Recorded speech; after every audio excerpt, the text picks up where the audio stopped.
Hey, warrior, there comes a moment in every person's life when they look in the mirror and realize they've been drifting, not growing, not building, just existing. Days blur into weeks, months disappear into years, and suddenly we are haunted by the crushing weight of wasted time. The ancient Stoics warned us about this exact trap. Over 2,000 years ago, when Seneca wrote, "You act like mortals in all that you fear and like immortals in all that you desire." These words cut deeply because they expose a fundamental contradiction in how we live. We fear trivial daily inconveniences, a difficult conversation, a challenging workout, the discomfort of learning something new. Yet we act as if we have infinite tomorrows to pursue our deepest dreams and highest aspirations. We micromanage minor anxieties while macro-procrastinating on the very things that could transform our existence. Time doesn't get stolen from us. It doesn't get snatched away by external forces. It gets willingly surrendered hour by hour, choice by choice, until we wake up one day wondering where our lives went. The Roman philosopher Seneca, who understood the psychology of human delay better than perhaps anyone in history, observed that most people don't live, they merely postpone living.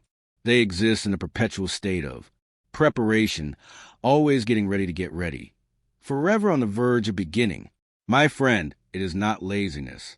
That destroys most people's potential. It is delay, that seductive whisper that says, tomorrow you'll get serious about your health. Tomorrow you'll start that business. Tomorrow you'll have that difficult conversation. Tomorrow you'll begin investing in your future. But tomorrow is the most dangerous word in any language because it promises everything while delivering nothing. This pattern of delay is why so many people die with what Oliver Wendell Holmes called their music still in them, their unexpressed potential, their unwritten books, their unbuilt businesses, their unlived dreams. The Stoics lived by a radically different philosophy.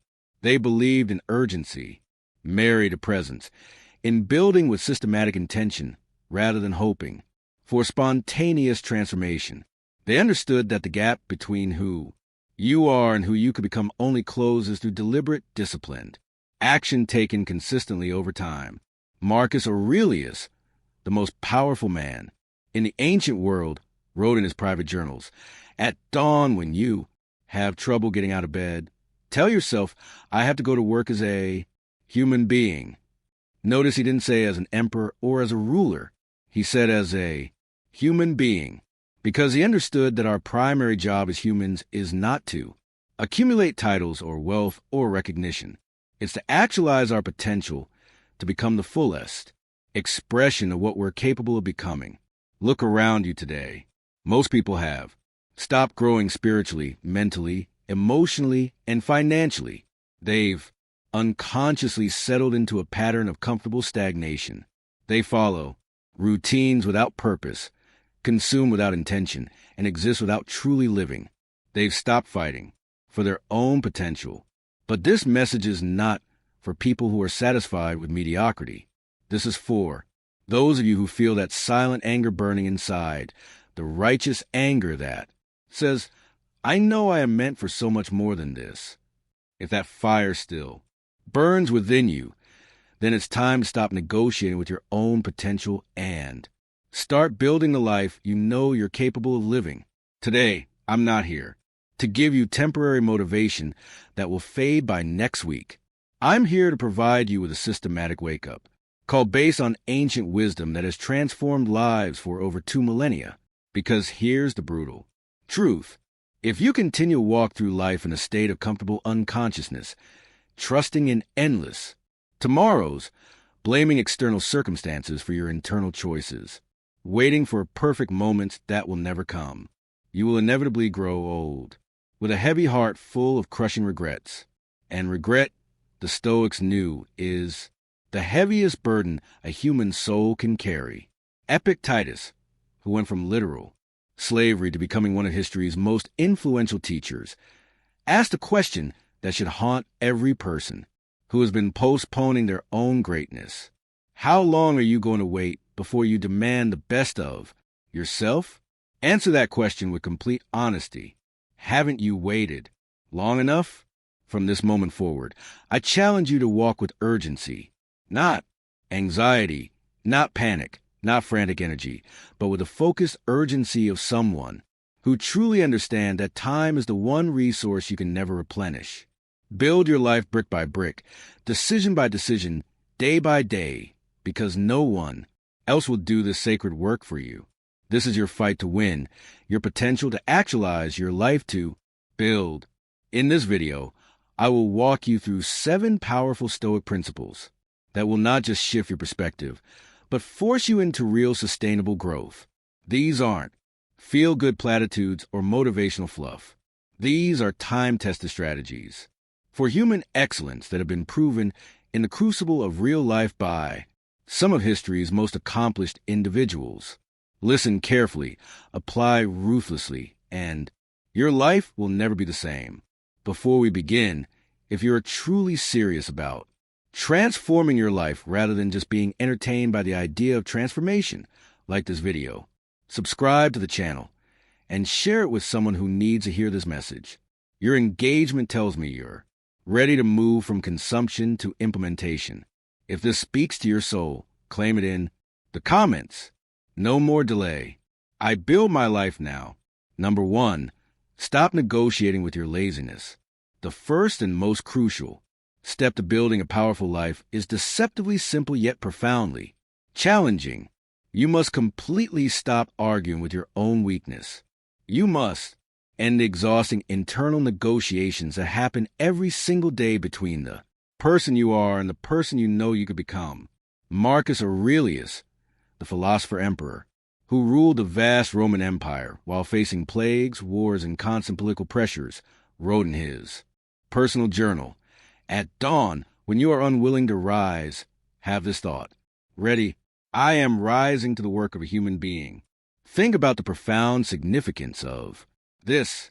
The most powerful man in the ancient world, someone who could indulge every comfort and luxury imaginable, still had to battle that same internal voice that begs for ease, for comfort, for just 5 more minutes of avoiding responsibility. But here's what made Marcus Aurelius extraordinary.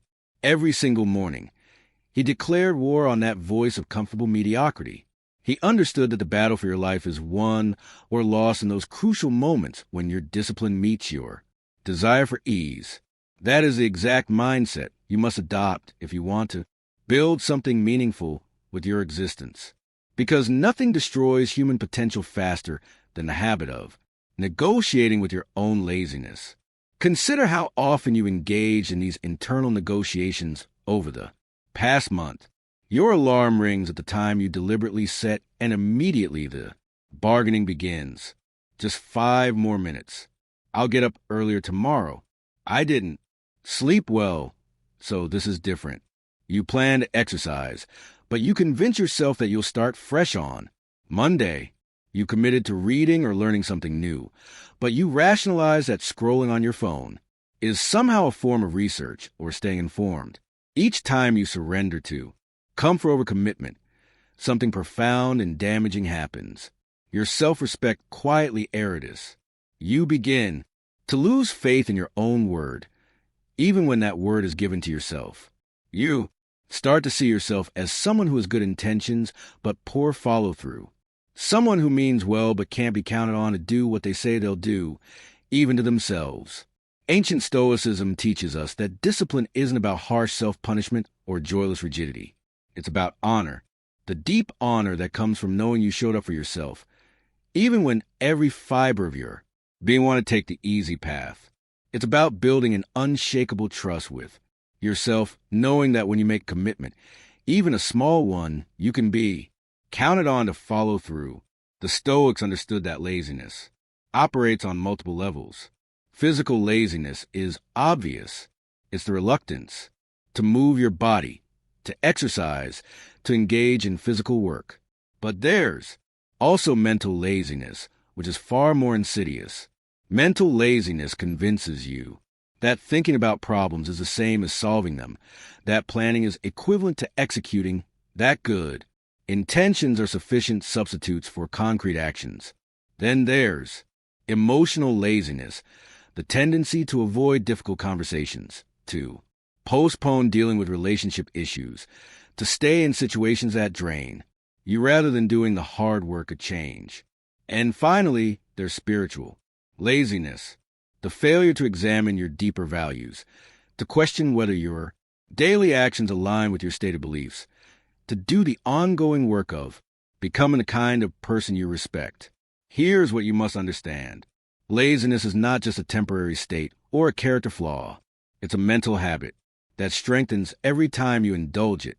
Like any habit, it becomes more automatic and more powerful through repetition. But the opposite is also true. Discipline is a habit that grows stronger every time you choose effort over ease, action over avoidance, discomfort over immediate gratification. The Stoics believed deeply in what they called voluntary discomfort, the deliberate practice of choosing challenging actions when easier alternatives are available. They would wake up early when they wanted to sleep longer, exercise when their muscles act, work when their minds crave rest, eat simple foods when luxury was available. This wasn't masochism or self-punishment. This was strategic preparation for life's inevitable challenges. When you regularly push through resistance in small areas, you build the mental muscle to push through resistance in larger areas.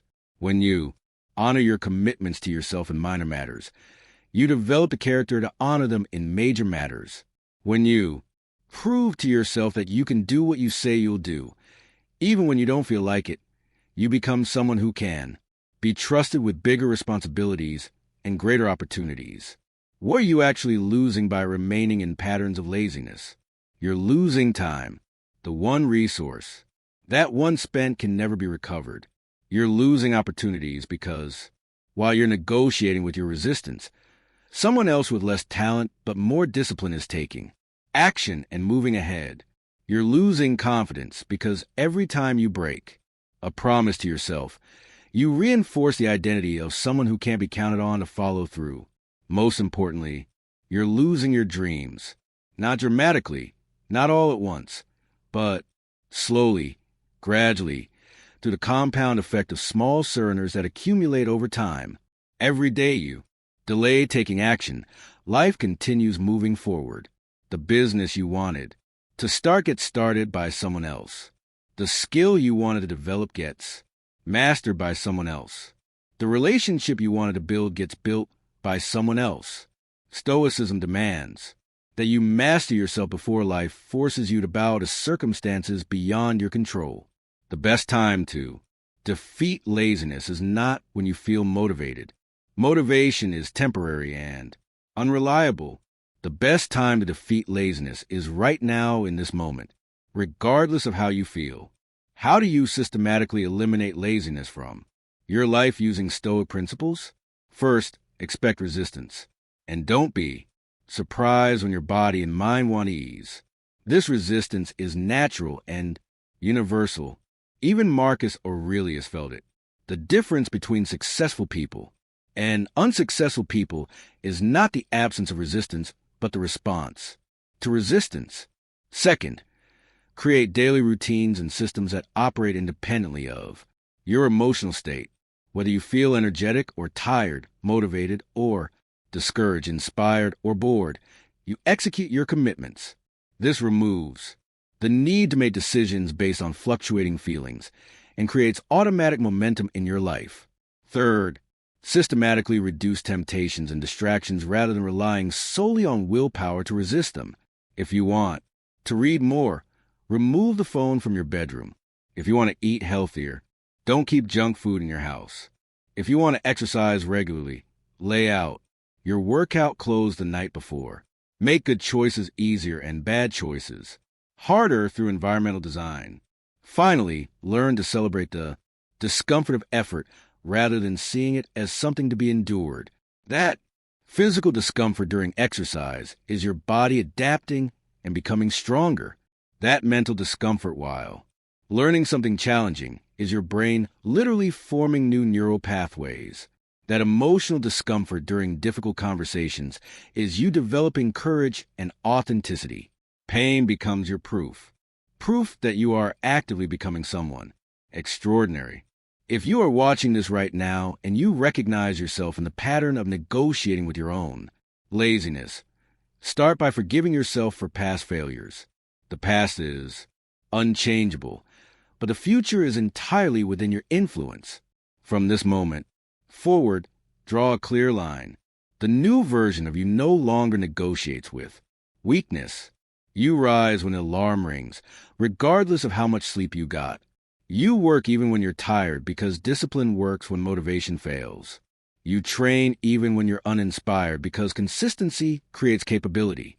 You read even when you're bored because knowledge compounds over time. And day by day, through these small acts of self-discipline, you will feel the transformation. Your mind becomes sharper. Your body becomes stronger. Your character becomes more reliable, and your life becomes exponentially better, not through luck or external circumstances, but through the systematic application of disciplined choice. The Stoic path is not the easy path, but it is the only path that leads to genuine greatness, authentic self-respect, and the deep satisfaction that comes from knowing you have become the fullest expression of your potential. Comfort is a beautiful prison. Discipline is the key to freedom. The question that will determine the trajectory of your entire life is simple.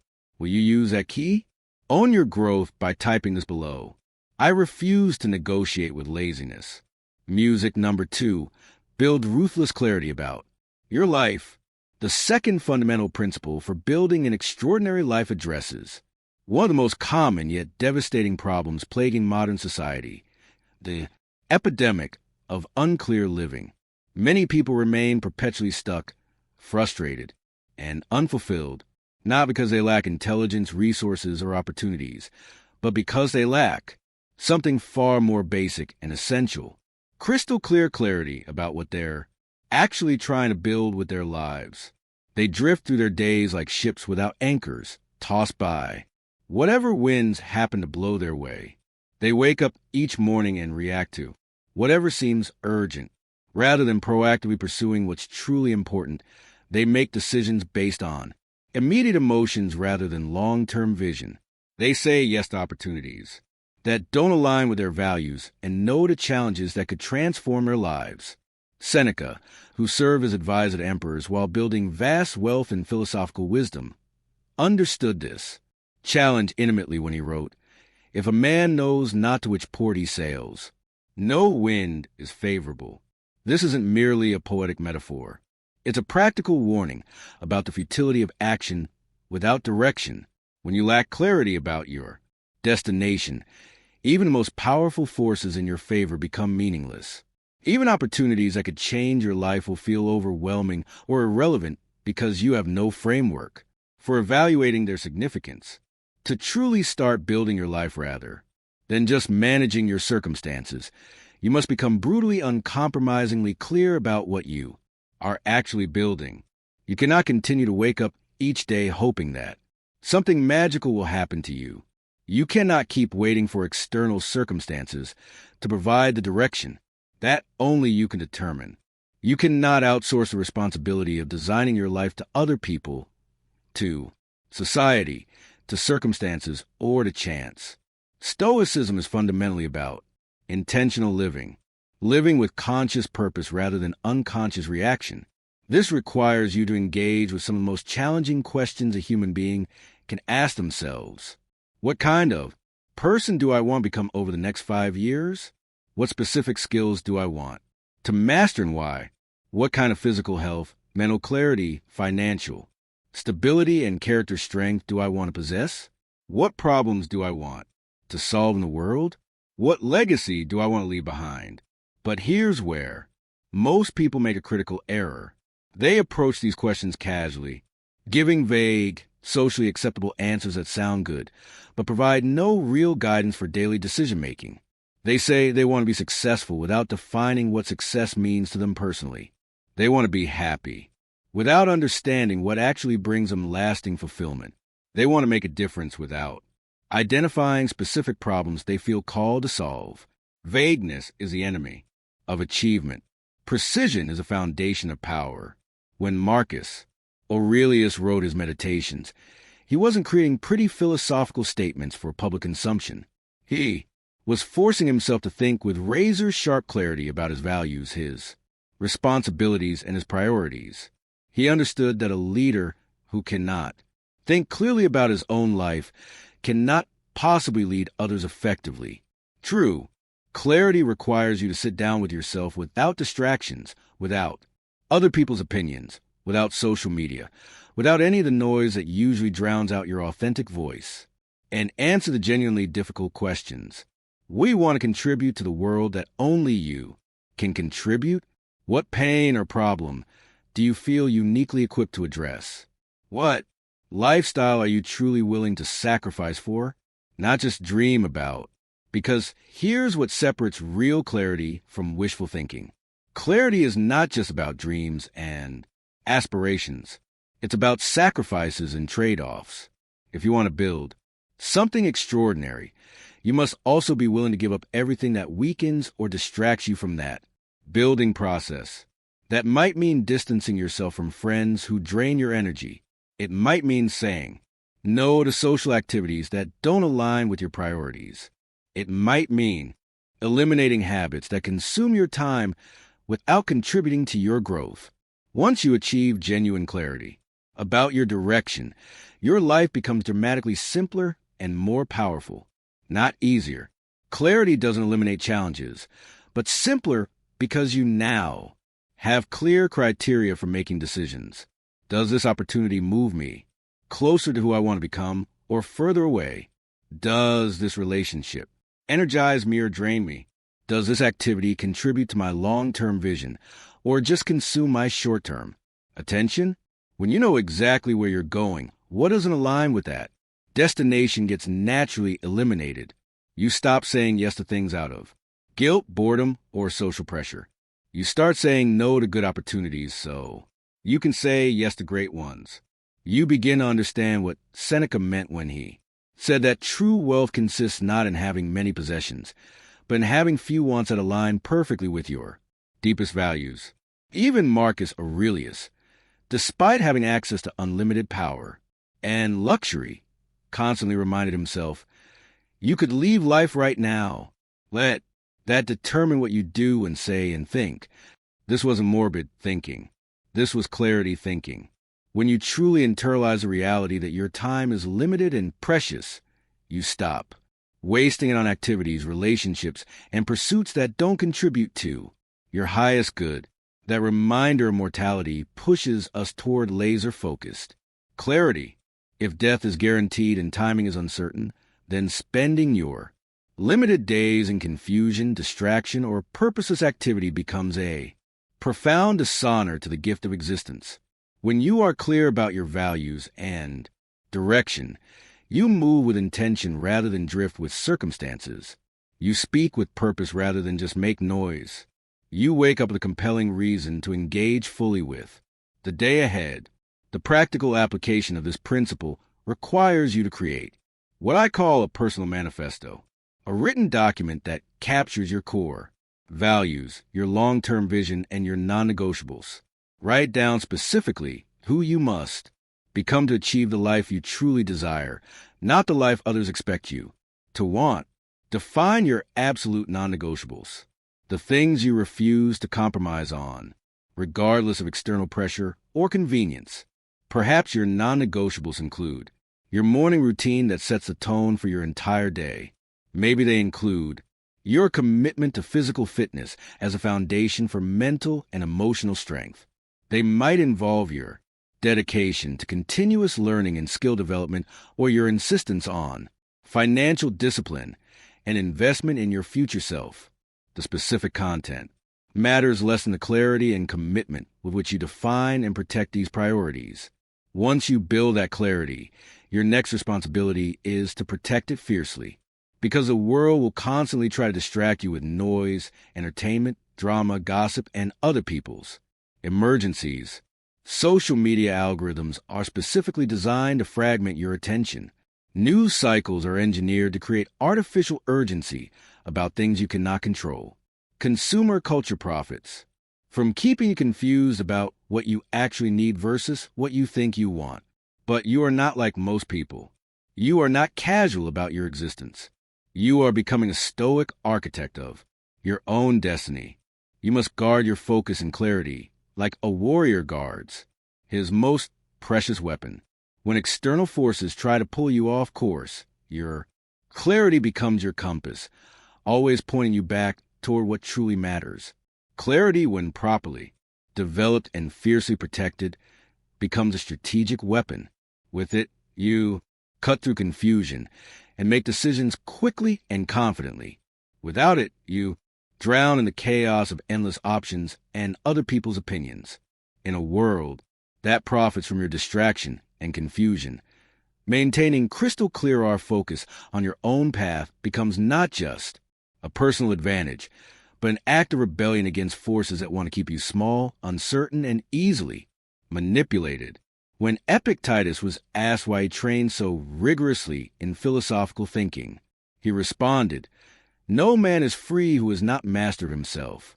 You become the master of your life the precise moment you get clear about the life you are determined to build regardless of what anyone else thinks about your choices. So look into your future with sharp, uncompromising eyes. Decide with precision who you want to become. Identify with brutal honesty what you need to eliminate from your current life. Then move forward with unshakable clarity about your direction, even if that means walking alone, even if that means disappointing people who prefer you small and uncertain, even if that means making choices that others cannot understand. Your life is not a democracy. You don't need consensus or approval to pursue your highest vision of what's possible. You just need clarity, commitment, and the courage to act on both. Number 3, stop waiting for motivation. Create momentum yourself.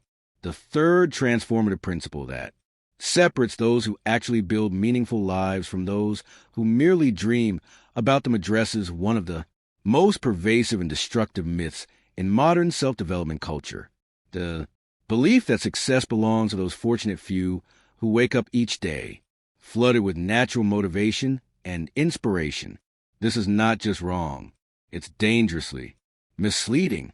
It keeps millions of people trapped in cycles of waiting, hoping, and perpetual preparation while their lives slip away unused. The truth that high achievers understand but rarely articulate is this: genuine success is not powered by constant inspiration or natural motivation. It is powered by systematically created and carefully maintained momentum. The ancient Stoic philosopher Cleanthes, who worked as a night shift boxer and day laborer to fund his philosophical education, understood this principle when he taught, when the effort required to lift a heavy stone is too great, wedge another beneath and continue. This isn't just practical advice about moving stones. It's a profound metaphor for human achievement. When motivation fails, when inspiration fades, when your emotional energy runs low, you don't stop. You find leverage. You create systems. You build momentum that carries you forward regardless of how you feel. The fundamental error most people make is waiting to feel like doing it before taking action. This approach guarantees mediocrity because feelings are inherently unreliable, fluctuating based on sleep, weather, stress, blood sugar, social interactions, news cycles, and countless other variables completely outside your control. If you allow your emotions to determine your actions, your life will resemble an emotional roller coaster. Periods of intense activity, followed by crashes of inactivity, bursts of progress followed by stretches of stagnation. Ancient Stoics operated from a radically different paradigm. They believed that action was more important than emotion, that behavior should drive feeling, rather than the other way around. They understood that you don't wait to feel brave before acting courageously. You act courageously until courage becomes your natural response. You don't wait to feel disciplined before behaving with discipline. You behave with discipline until discipline becomes your automatic mode of operation. This principle extends to every area of meaningful achievement. You will not always want to read that book that could transform your understanding. You will not always feel excited about exercising your body when it's tired or sore. You will not always feel inspired to work on developing your craft or skills. You will not always have the emotional energy to resist temptations that you know don't serve your long-term interests. But these moments when you don't feel like taking positive action are precisely when action matters most. Every single positive action taken while uninspired, while tired, while discouraged is a direct strike against your old identity and a building block for your new one.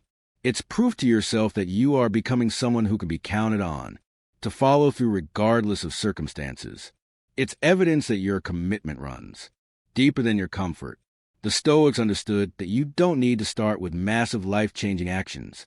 In fact, attempting to do too much too quickly often leads to burnout and abandonment of your goals.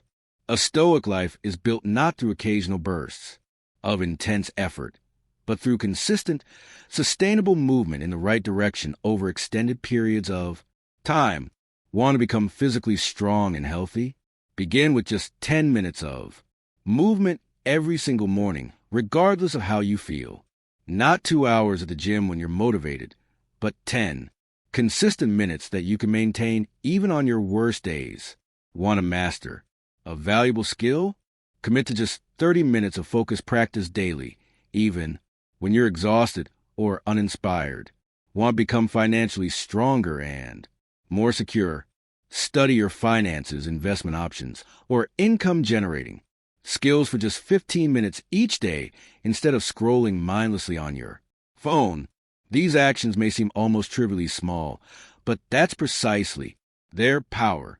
Small actions maintained consistently generate what mathematicians call compound effects, results that grow exponentially over time rather than linearly. And perhaps, more importantly, small consistent actions generate psychological momentum. Once momentum begins building, motivation naturally follows rather than preceding action. This relationship between action and motivation is crucial to understand because it's the reverse of what most people expect. They wait for motivation to drive action, when in reality, action creates motivation. When you take positive steps forward, even small ones, you begin to see yourself as someone who takes positive steps forward. This identity shift then makes future positive actions more likely and easier to maintain. Remember that emotion is inherently unreliable as a foundation for sustained action. Some days you will feel powerful, energetic, and capable of conquering the world. Other days you will feel empty, tired, discouraged, or overwhelmed. If you allow these natural emotional fluctuations to determine whether you take positive action, your progress will be erratic at best, non-existent at worst. The Stoics believed deeply in what they called steadiness, the ability to maintain consistent forward movement, regardless of internal or external circumstances. Marcus Aurelius, who had to maintain his philosophical practice through wars, plagues, family tragedies, and enormous political pressure, wrote extensively about the importance of showing up consistently rather than dramatically. Discipline from a Stoic perspective is not about how intensely you can perform when you feel like it. It's about how consistently you can show up when you don't feel like it. It's not about hitting one massive home run when you're inspired. It's about taking one small step forward every single day, regardless of conditions. Just as water carves through solid stone, not through force, but through persistence, disciplined daily action carves a new future for you through consistency rather than intensity. This principle has profound implications for how you approach personal change.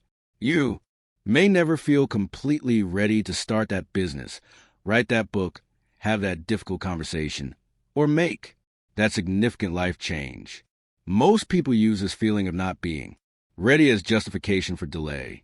But the Stoics remind us that the only perfect time for positive action is now, in this moment, with whatever resources and knowledge you currently possess. Life is unpredictably short and mercilessly unforgiving to those who wait for perfect conditions. While you're researching, planning, and waiting to feel ready, opportunities pass, time expires, and other people, with less knowledge, but more willingness to act move ahead of you. Stop overthinking your decisions and overplanning your actions. Start acting with the information you have. Adjust based on the feedback you receive and trust that momentum will create the clarity and confidence you're waiting for.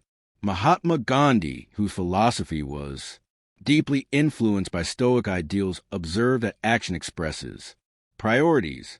Your daily actions reveal what you actually value, not your words, intentions, or stated goals.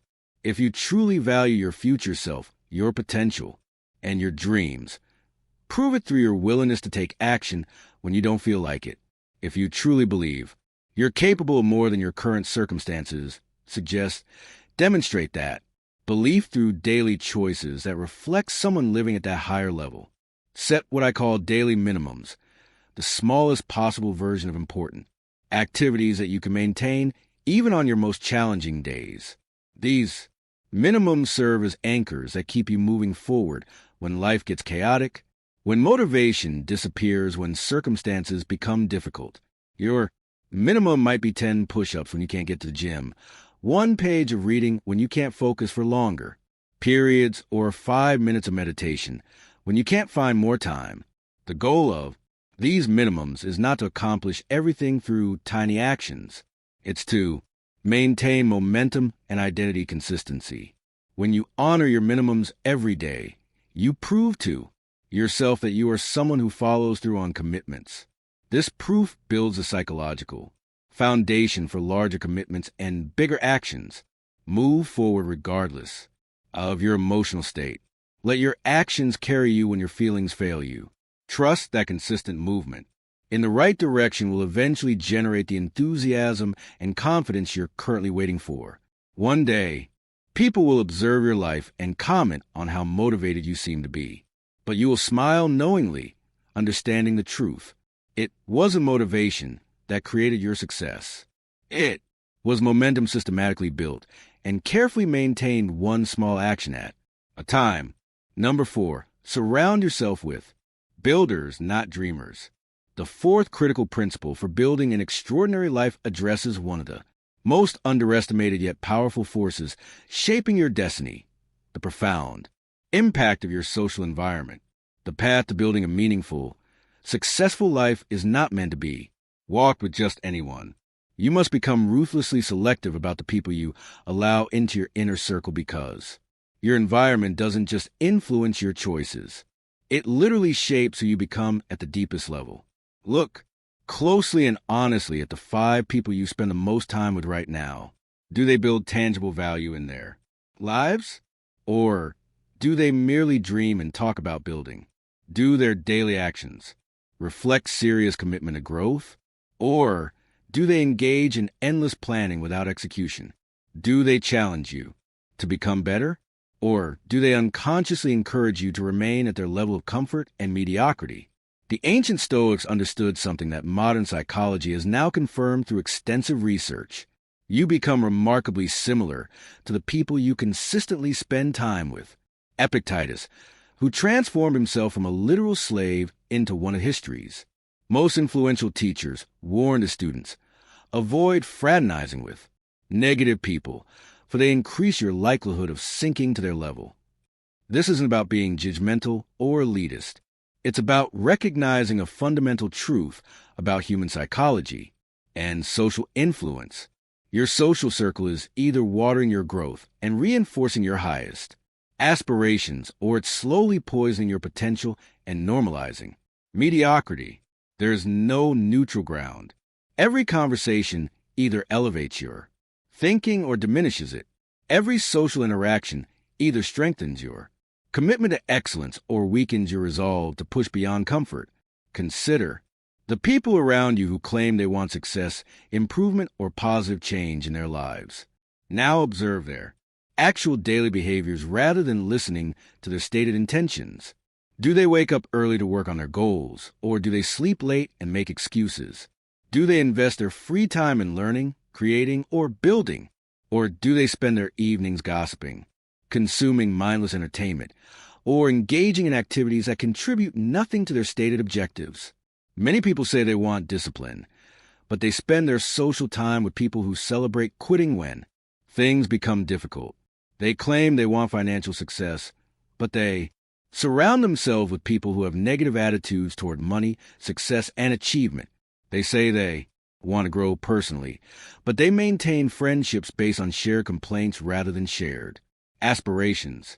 If you continue to keep such people close, you will unconsciously begin to accept their standards as normal and reasonable. Soon being late becomes understandable because everyone in your circle is frequently late. Making excuses becomes realistic because everyone around you makes excuses for their lack of follow-through. Quitting becomes mature and knowing your limits because everyone around you has a story about why they gave up on their dreams. Without even realizing it happening, your internal fire begins to dim, not because you lost your desire for a better life, but because you're surrounded by people who never had that fire to begin with, or who extinguished theirs years ago and now unconsciously work to extinguish yours as well. Mediocrity loves company, and misery is always recruiting. To truly build your life according to your highest vision, you must strategically and systematically surround yourself with what I call builders, people who consistently take action toward meaningful goals. These are individuals who wake up early not because they have to, but because they want to maximize their day.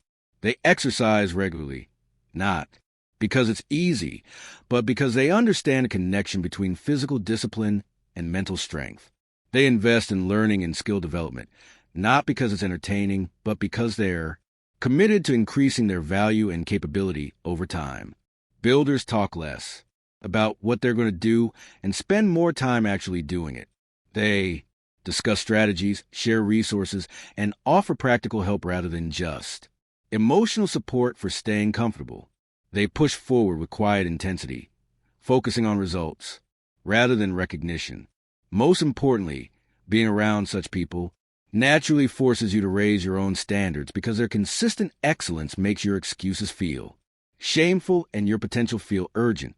This is why Marcus Aurelius, despite being surrounded by people who would agree with anything he said, constantly advised himself to live as on a mountain, elevated above the noise of popular opinion, focused on character, development rather than social approval, committed to growth rather than comfort.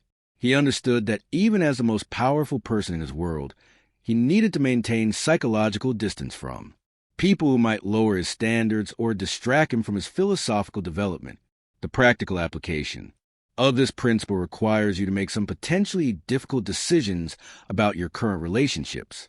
You need to gradually distance yourself from people who drain your energy, discourage your ambitions, or normalize behaviors that keep you from reaching your potential.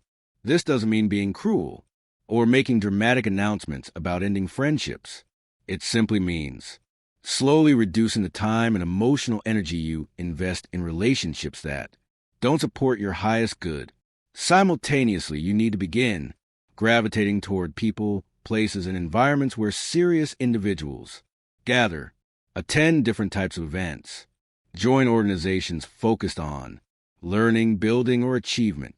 Spend your time in libraries, gyms, co-working spaces, workshops, or any environment where people are actively working on improving themselves rather than just talking about improvement. Some of you are hesitating because you're afraid that outgrowing your current social circle will leave you alone. Let me be direct. Temporary solitude is infinitely better than permanent mediocrity. The Stoics not only embrace periods of solitude, they considered it essential training for mental strength and character development. In solitude, you confront your weaknesses without the distraction of social dynamics.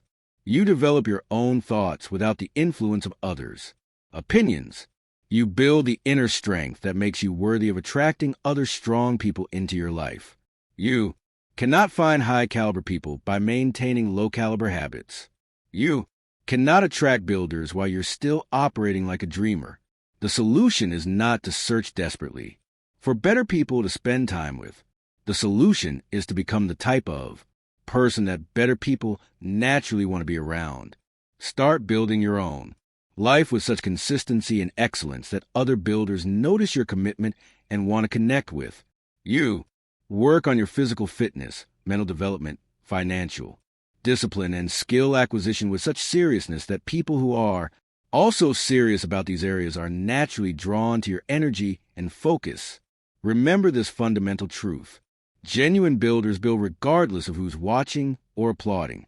They don't need constant encouragement or social validation to maintain their commitment to excellence. If you want to transform your life and attract other people who are also committed to transformation, you must first become someone who builds consistently whether anyone notices or not. The quality of your life will ultimately be determined by the quality of the people you choose to walk alongside. Choose people who challenge you to grow rather than comfort you in staying the same. Choose people whose actions inspire you rather than whose words entertain you. Choose people who are building something meaningful rather than people who are just passing time until they die. Number 5, stop consuming to escape. Start learning to evolve. The 5th transformative principle addresses what may be the most widespread and destructive habit in modern society: mindless consumption as a form of emotional escape. We live in an era of unprecedented access to information, entertainment, and distraction.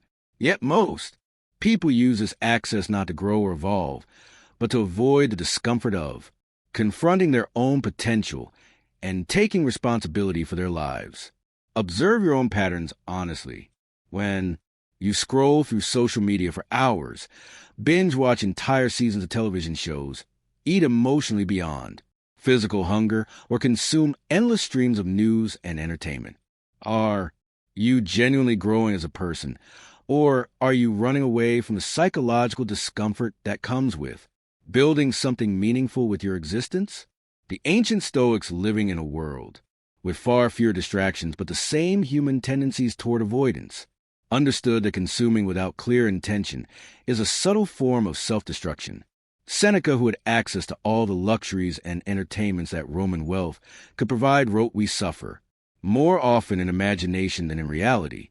He understood that much of our consumption feeds our imagination, our fears, our anxieties, and our distractions rather than contributing to our wisdom, strength, or practical capability.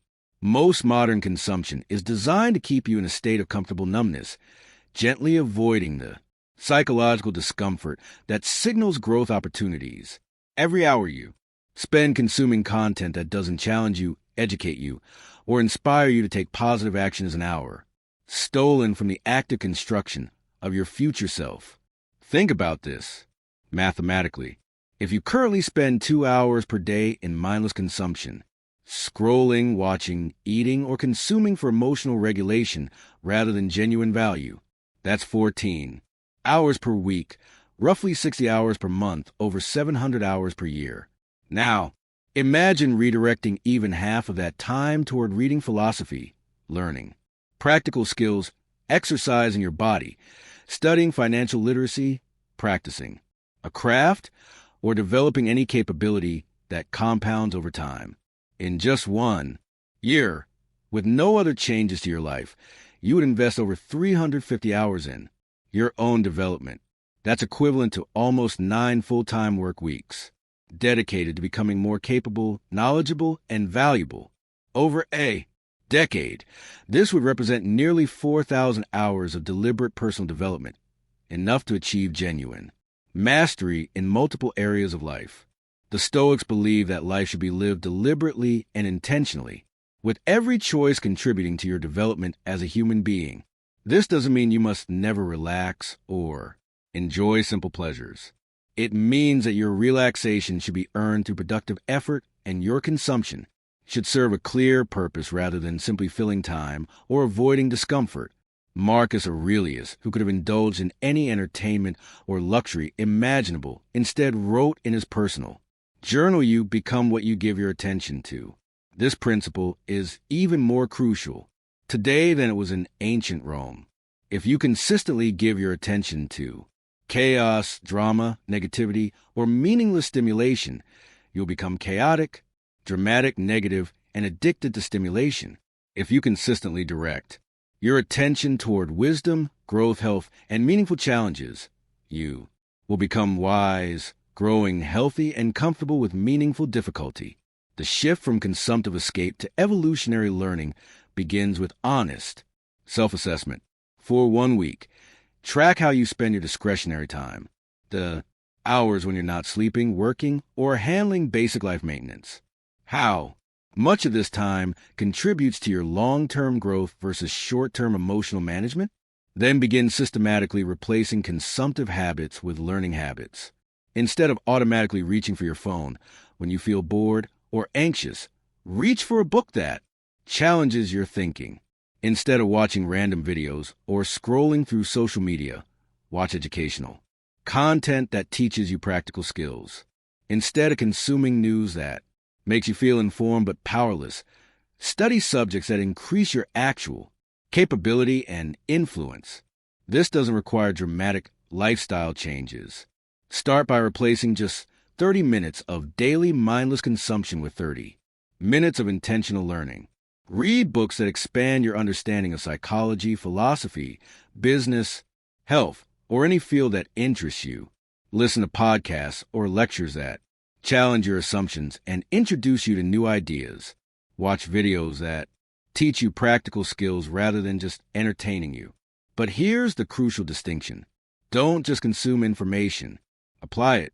Knowledge becomes wisdom only when it's tested through practice and integrated into your daily life. Read about fitness and then exercise. Study communication principles and then practice them in your relationships.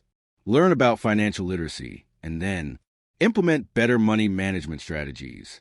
The ultimate transformation happens when consuming becomes a strategic activity rather than an escape mechanism. When your brain begins craving knowledge and growth more than it craves distraction and comfort, you've made the shift from consumer to builder, from victim of circumstances to architect of your own development. Marcus Aurelius captured this perfectly when he wrote, "Bear in mind that the measure of a man is the worth of the things he cares about. What you choose to consume reveals what you actually care about, regardless of what you say your priorities are. If your consumption patterns reflect someone who cares more about comfort than growth, entertainment than education, distraction than development, then those are your true priorities, and your life will reflect them accordingly. Make a conscious decision today to care about your evolution more than your entertainment. Choose growth over distraction repeatedly until it becomes your natural preference. Invest your attention in content that makes you more capable rather than content that simply makes time pass more pleasantly. Your future self, the person you could become through disciplined, intentional development, is depending on the choices you make right now about how to use your most precious resource, your attention. Drop this affirmation in the comments. I consume wisdom, not distractions. Number 6, master boredom. That's where greatness is built. The 6th principle for building an extraordinary life addresses one of the most overlooked yet critical factors that separate those who achieve lasting excellence from those who remain perpetually average. The ability to not just tolerate, but actually master boredom. Most people never build anything truly significant in their lives, not because they lack intelligence, resources, or opportunities, but because they cannot handle one fundamental requirement of all meaningful achievement: the extended periods of unglamorous, repetitive, seemingly boring work that excellence demands. In our hyper-stimulated instant gratification culture, boredom has become something to be avoided at all costs. The moment people feel understimulated, they reflexively reach for their phones, turn on entertainment, seek social interaction, or find any distraction that provides immediate stimulation. This creates a psychological dependency on constant novelty and excitement that makes sustained focus on long-term goals nearly impossible. Marcus Aurelius, who had access to all the stimulation and entertainment that the Roman Empire could provide, instead chose to spend his time in philosophical reflection and character development. He reminded himself daily, it is not death a man should fear, but never beginning to live. Yet beginning to truly live in the deepest sense often looks remarkably boring to outside observers. Early mornings spent in solitary reflection, hours of repeated practice on fundamental skills, long periods of quiet focus on important but unexciting work, predictable routines maintained consistently over years. This is where genuine greatness grows, not in moments of inspiration or excitement, but in the still, unseen, slow accumulation of expertise and character that comes from doing what needs to be done when nobody is watching, and nothing feels particularly exciting about doing it. Look at any person you genuinely admire for their achievements, skills, or character. Their daily reality, stripped of social media highlights and public recognition, is largely structured, disciplined, and repetitive. They don't chase constant excitement or novelty.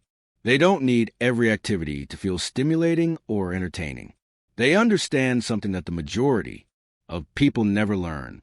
What feels boring today will compound into capabilities so extraordinary that others will eventually call the results destiny or natural talent.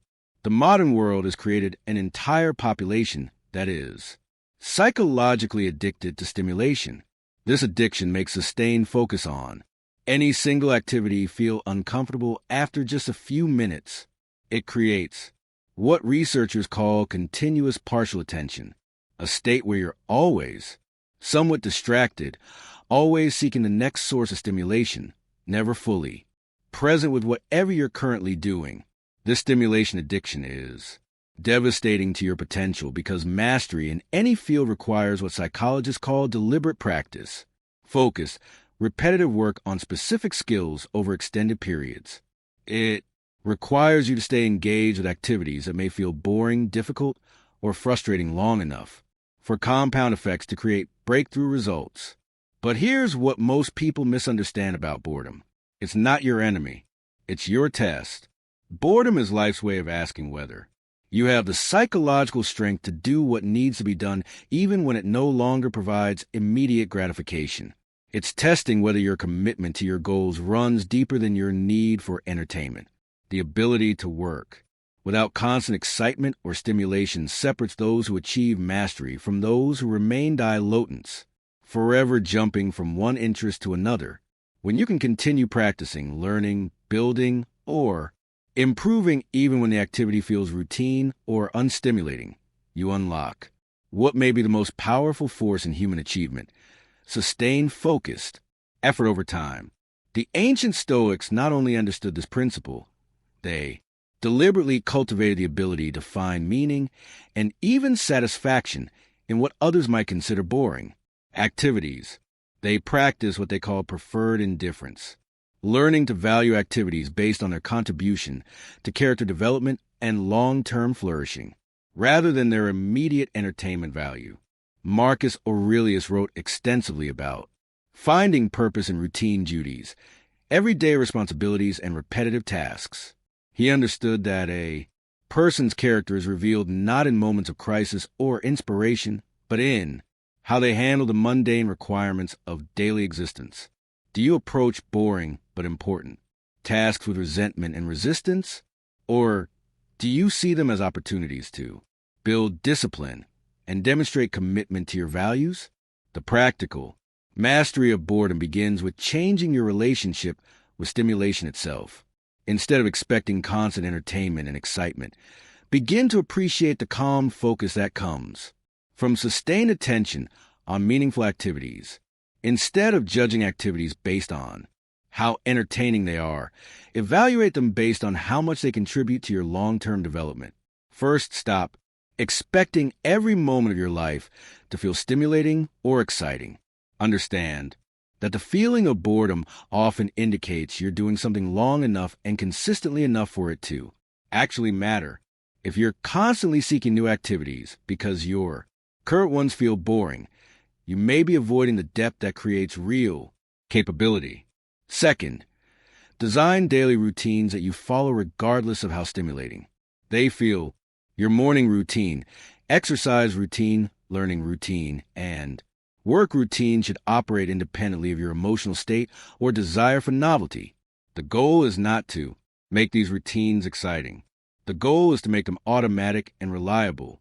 Third, learn to track your progress rather than your entertainment level. When you can see objective improvement in your skills, knowledge, physical capability, or character over time, the lack of memento moment excitement becomes irrelevant. You're motivated by growth rather than stimulation. Fourth, practice what I call deep presence during routine activities. Instead of trying to make boring tasks more exciting, practice bringing your full attention to them. When you wash dishes, fully wash dishes. When you exercise, be completely present with the physical sensations. When you read, engage completely with the ideas rather than skimming for interesting highlights. Finally, remind yourself regularly that your ability to handle boredom is a competitive advantage in a world full of people who cannot sustain focus on anything that doesn't provide immediate gratification. While others are constantly seeking the next source of excitement, you're building capabilities that compound over time. The most successful people in any field have learned to find deep satisfaction in the process of improvement itself, regardless of external recognition or excitement. They understand that mastery is not a destination you arrive at during a moment of inspiration. It's a lifestyle you maintain through countless hours of focused practice when nobody is applauding and nothing feels particularly thrilling. When you develop the ability to work without needing excitement, you become psychologically unstoppable. You'll read when reading feels like work. You'll train when training feels repetitive. You'll build when building feels slow and unglamorous. You'll learn when learning requires sustained mental effort without immediate payoffs. And years later, when your results become so extraordinary that others assume you must have some natural talent or secret advantage, you'll understand the truth. It wasn't genetics or luck or connections. It was your willingness to embrace boredom as the price of excellence, to find meaning in mundane consistency, to build greatness through the accumulation of unremarkable days filled with remarkable commitment. The path to mastery is paved with boredom. The question is, are you strong enough to walk it? Speak this truth into your life. Comment it now. I embrace boredom to build greatness. Number 7, act as if failure isn't an option because regret is worse. The seventh and final principle that transforms ordinary people into extraordinary builders of their own destiny addresses the fundamental choice that determines whether you'll live a life of bold achievement or quiet regret. How you frame your relationship with failure and the possibility of not succeeding. Every person who has ever built something truly meaningful with their existence has operated from one non-negotiable mindset. They treated their most important missions as if failure was not an option. This doesn't mean they believed they would never encounter setbacks, obstacles, or temporary defeats. It means they decided from the beginning that ultimately giving up, permanently quitting, or accepting defeat as final was simply off the table as a possibility. Seneca, who survived political exile, enormous financial losses, and eventually faced execution by the emperor he once advised, understood this principle when he declared, "It is not that we are given a short life, but we make it short by wasting it." When you waste your limited time and energy fearing failure instead of pursuing your highest possibilities, you don't just risk failing. You guarantee living a smaller life than you're capable of living. This principle forces you to confront an uncomfortable truth. You're going to experience pain regardless of the choices you make. The question is not whether you'll suffer. The question is whether you'll suffer from the pain of discipline and growth, or from the pain of regret and unrealized potential. Both are difficult, but only one leads somewhere meaningful. Most people approach their goals and dreams with what I call casual commitment. They try things. They hope for positive outcomes. They give themselves psychological escape routes and backup plans that actually undermine their primary efforts. They enter challenges already preparing themselves mentally for the possibility of quitting when things become uncomfortable or difficult. But the Stoic builder operates from a completely different paradigm: total commitment. When they decide something truly matters, whether it's their health, their relationships, their financial security, their skill development, or their contribution to the world, they psychologically burn their ships. They eliminate the option to retreat back to comfortable mediocrity. This creates a mental state where resourcefulness, creativity, and persistence become not just desirable qualities, but absolute necessities. When you remove the option to quit permanently, your mind is forced to become incredibly resourceful in finding ways to continue moving forward despite obstacles. When you decide that ultimate failure is simply not acceptable, your heart develops the kind of resilience that can weather temporary setbacks without losing long-term vision. When you commit fully to a meaningful outcome, your entire being aligned behind that commitment in ways that casual effort never achieves. This is not about toxic positivity or pretending that failure is impossible. It's about strategic psychology, choosing beliefs and mental frameworks that maximize your chances of ultimate success while minimizing your chances of premature surrender. It's about understanding that how you think about failure significantly influences how you respond to setbacks when they inevitably occur. Ask yourself this crucial question: what frightens you more? The possibility of failing at something important, or the certainty of living with regret about things you never seriously attempted? For most people, when they honestly examine these two options, the answer becomes clear. Failure, even spectacular failure, is temporary and often educational. Regret is permanent and purely destructive. Failure can teach you valuable lessons about strategy, timing, preparation, or approach. Failure can build character, resilience, and wisdom. Failure can redirect you toward better opportunities that you wouldn't have discovered otherwise. Failure can motivate you to develop skills and capabilities you wouldn't have needed if everything had been easy. Regret, by contrast, teaches you nothing except how it feels to avoid taking the risks that could have transformed your life. Regret builds nothing except a growing sense of what might have been if you had been braver, more committed, more willing to endure temporary discomfort for long-term gain. The Stoics trained themselves to confront fear logically rather than emotionally. They would systematically examine their concerns by asking, what is the worst realistic outcome if I pursue this goal aggressively and don't achieve it? What is the worst realistic outcome if I don't pursue it seriously and spend years wondering what could have been? Often this analysis reveals that staying in safe, comfortable mediocrity carries far more long-term risk than bold action toward meaningful goals. Life punishes the timid far more brutally and persistently than it punishes the bold. The timid suffer daily from the slow erosion of self-respect that comes from knowing they're not living up to their potential. The bold suffer temporarily from setbacks that ultimately contribute to their strength and wisdom. Start treating your most important dreams and goals like life and death missions. Want to start a business that could provide financial freedom and meaningful work? Go all in with your research, planning, networking, and execution. Don't dabble. Don't see what happens. Commit fully and adjust your approach based on results, but never adjust your commitment to the ultimate outcome. Want to transform your physical health and fitness? Train and eat like your life literally depends on it, because in many ways it does. Your energy, confidence, longevity, and overall quality of life are directly connected to the health choices you make consistently over time. Want to develop skills that could change your career trajectory and earning potential? Study and practice like your future financial security depends on your willingness to master these capabilities, because it probably does.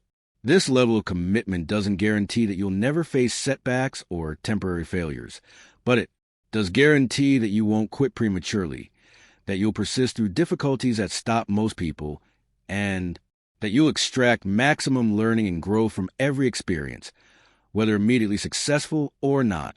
Marcus Aurelius understood this when he wrote about treating obstacles as fuel for further action. The impediment to action advances action. What stands in the way becomes the way. He didn't see failure as the opposite of success. He saw it as raw material for building greater success. Can you still experience setbacks, defeats, and temporary failures even with total commitment? Absolutely. But a true Stoic doesn't collapse psychologically from failure. They recalibrate, they adapt, they learn, they grow stronger, and they continue moving toward their objectives with renewed wisdom and capability. The only true failure from a Stoic perspective is to abandon your mission entirely because temporary obstacles convince you that your goals weren't worth the effort required to achieve them. Everyone else is simply being educated by experience and shaped by challenges into someone more capable of ultimate success. When your life nears its end, may you be able to say with complete honesty, I gave everything I had to the things that mattered most to me. I held nothing back out of fear. I took the risks that aligned with my values and pursued the goals that reflected my highest vision of what was possible. Even if you didn't achieve every specific outcome you desired, you will have succeeded in the most important way possible. You will have lived fully, boldly, and without the crushing weight of wondering what if you have reached this point. Understand you are not like most people. You are not casual. You are not asleep. You are awake to the harsh truth that time is moving whether you are building or not. The Stoics never begged for an easy life. They demanded strength from themselves. They lived by the simple law. Do not spend your life playing the role of the victim. Spend it becoming the architect of your destiny. Your future does not need more promises. It needs your action. The 7 principles you've heard today are not motivation. They are tools. Use them daily.